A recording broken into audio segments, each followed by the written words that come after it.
परत सांगतो, ऐका हो ऐका, सरकार ऐका. परत सांगतो, ऐका हो ऐका, सरकार ऐका. माझ्या सामान्य मराठा भावांना, माझ्या माझ्या सामान्यातल्या सामान्य कष्ट करणाऱ्या मराठा भावांना त्यांची एनर्जी जी आहे, अशा प्रकारे मला असं वाटतंय की त्यांची एनर्जी फार महत्वाची आहे. कष्टकऱ्यांची ती एनर्जी आहे. ती एनर्जी पाहता आणि आत्ताची विद्यमान संविधानिक परिस्थिती पाहता मला असं वाटतंय की मराठा भावांनी जे पुस्तक आहे, त्या पुस्तकाला आपण म्हणतो की कायदा आहे, त्या कायद्याचं वाचन करावं आणि त्या कायद्यातली कलमं पाहावीत, म्हणजे ज्यामुळे त्यांना स्पष्टपणे समजेल की ही काय परिस्थिती आहे आणि काय प्रकार आहे. त्यामुळं मला हे म्हणायचं आहे की जे आतापर्यंत बोललं गेलं सगळ्या सोयऱ्यांच्या संदर्भानं, त्या कायद्यामध्ये ऑलरेडी अंतर्भूत आहे.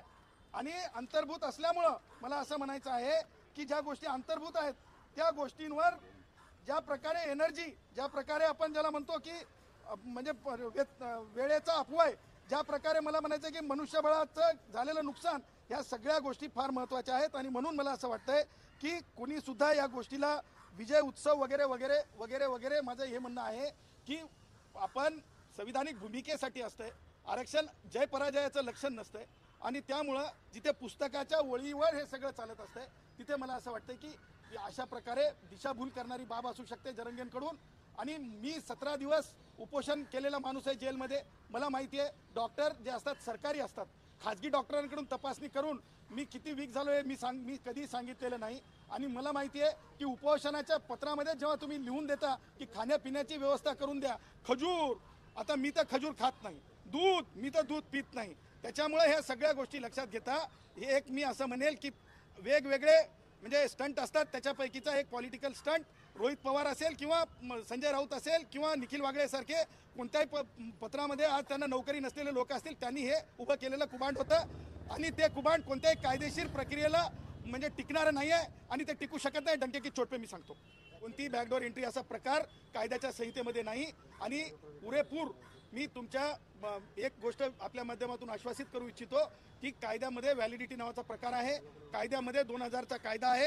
आणि त्याही पुढे जाऊन मला सांगायचं आहे की अशा प्रकारची एंट्री, बॅकडोर एंट्री कायद्यामध्ये तरतूद नाही. आणि माननीय मुंबई उच्च न्यायालयाच्या औरंगाबाद म्हणजे आता छत्रपती संभाजीनगर खंडपीठाने माननीय न्यायमूर्ती BH मार्ल्यापल्ले साहेबांनी स्पष्टपणे डिसिजन दिलेला आहे की कुणबी भाऊ जे मराठवाड्यातले आहेत ते कुणबी भाऊ हे मागास कुणबी नाही आहेत, हे स्पष्टपणे सांगितलेलं आहे. तो कायदा आहे. आणि मला असं वाटतं की सरकार असो किंवा जरंगे असो, हे कायद्यापेक्षा कोणी सुद्धा मोठे नाहीत.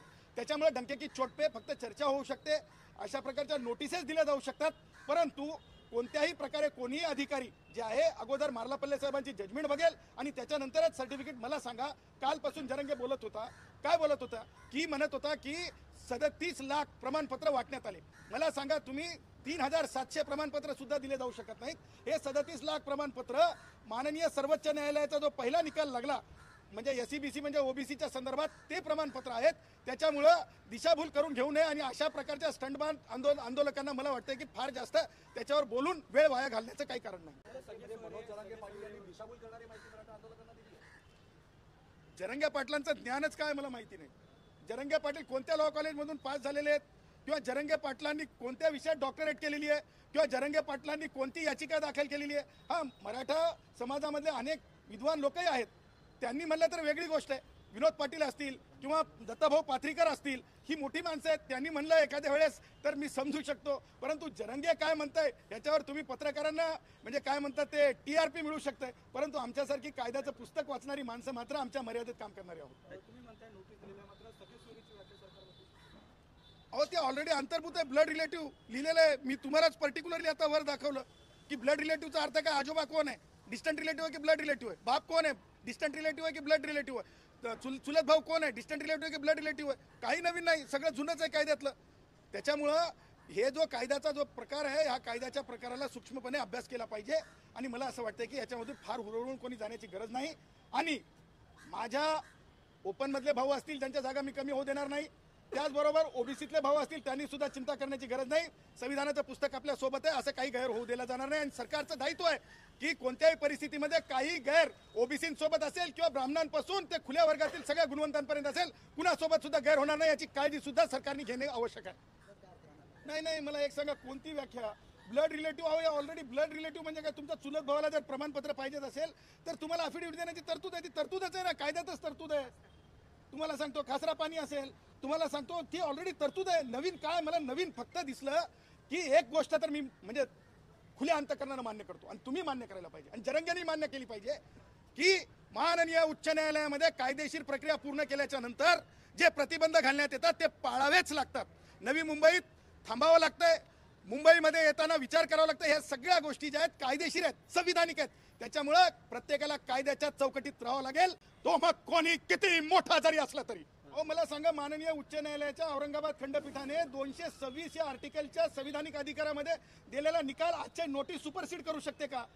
मला सांगा, उच्च न्यायालयाचा निकाल वरती आहे की तुम्ही काढलेली नोटीस वरती आहे? सिंपल गोष्ट आहे.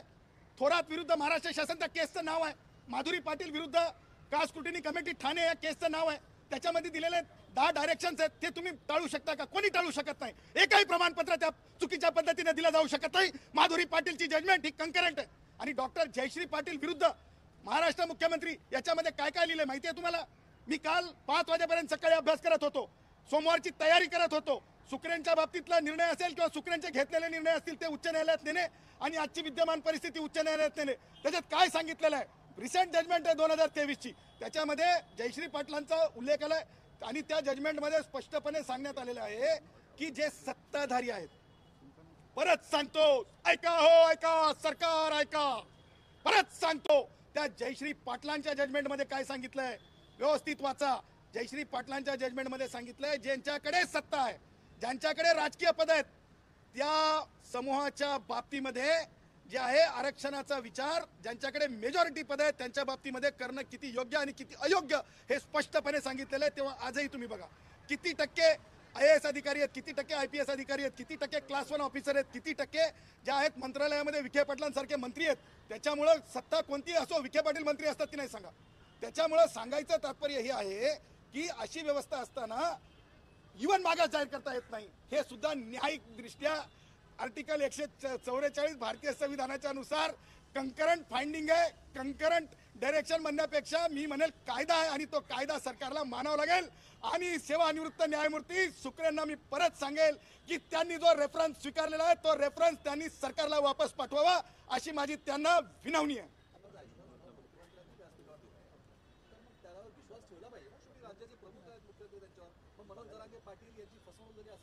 ज्येष्ठ पत्रकारांनी ती नोटीस उघडल्याच्या नंतर पहिला पॅरेग्राफ वाचा.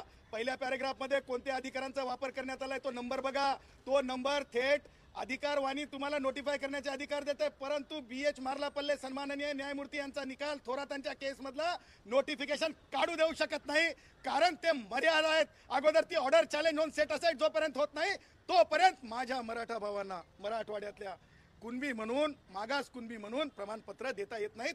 नोटीस आहे. थोडक्यात स्पष्ट करा की सरकारनं मनोज जरांगे पाटील यांना आश्वासन देताना कंटेम्प्ट ऑफ कोर्ट करायची सुरुवात केली आहे.